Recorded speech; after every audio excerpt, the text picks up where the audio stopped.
भारत में मनुष्य का प्रकृति के साथ सबसे सुखद मेल चैत्र और बैसाख मास में होता है। लेकिन साल दर साल प्रकृति के साथ कुछ ऐसा खिलवाड़ हुआ जिससे पहाड़ों पर बसंत ऋतु में गीत नहीं, आग की हाहाकार सुनाई दे रही है। आइए जानते हैं कि आखिर ऐसी क्या गलती हो गई या फिर लगातार हो रही है जो उत्तराखंड में आग की जद कम होने की बजाय बढ़ती चली जा रही है। समस्या केवल उत्तराखंड या भारत की नहीं है।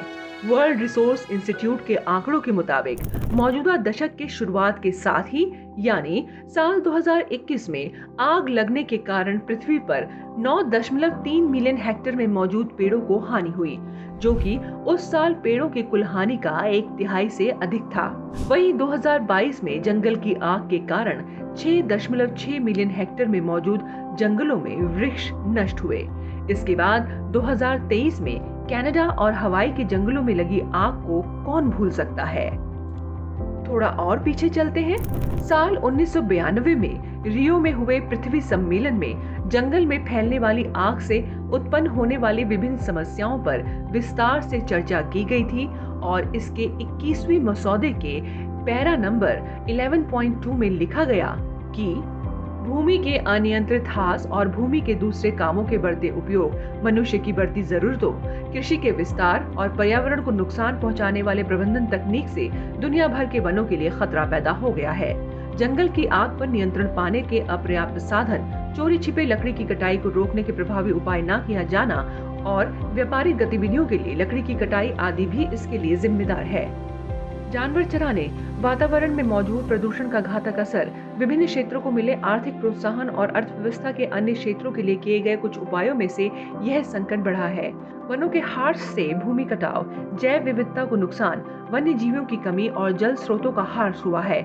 इससे जीवन की गुणवत्ता और विकास के अवसरों में भी कमी आई है। ये तो स्पष्ट है कि चाहे देश विकसित हो या विकासशील, फॉरेस्ट फायर के लिए ग्लोबल वार्मिंग के साथ साथ कई अन्य एक समान कारण जिम्मेदार हैं। चलिए वापस रुख करते हैं उत्तराखंड का और इस समस्या को यहाँ के मौजूदा परिप्रेक्ष्य में समझने की कोशिश करते हैं। आग की इन घटनाओं की वजह से करोड़ों रुपए मूल्य की वन संपदा जलकर नष्ट हो रही है। धुएं की वजह से क्या क्या दिक्कतें हैं, ये जानकारी अब आम है। अनेक प्रजातियों के नवजात पौधे, दुर्लभ जड़ी बूटी और वनस्पति आग में नष्ट हो गई।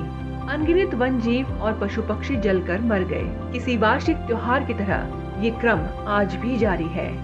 चीड़ की पत्तियां, जिन्हें स्थानीय भाषा में पिरुल कहा जाता है, आग के फैलने का सबसे बड़ा कारण बनती है।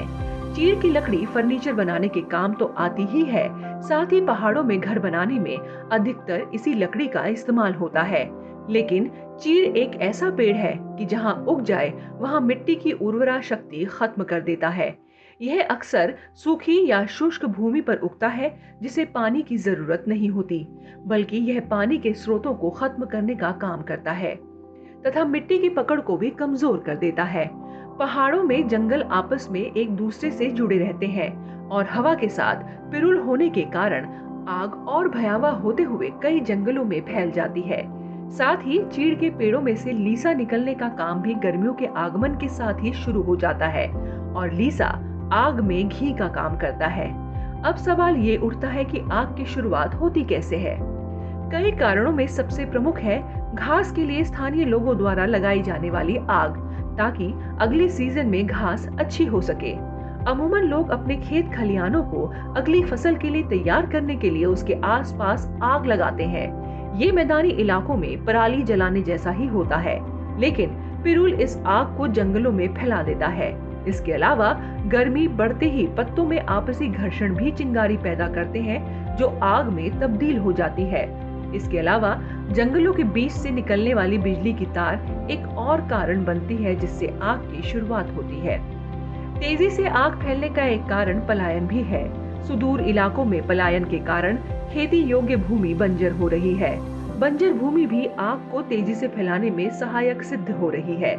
साथ ही जो लोग गांवों में रह रहे हैं उनके लिए वन अधिनियम के तहत जंगलों से जुड़े कई पाबंदियों के कारण स्थानीय लोगों का जंगलों से जुड़ाव काफी कम हो गया है।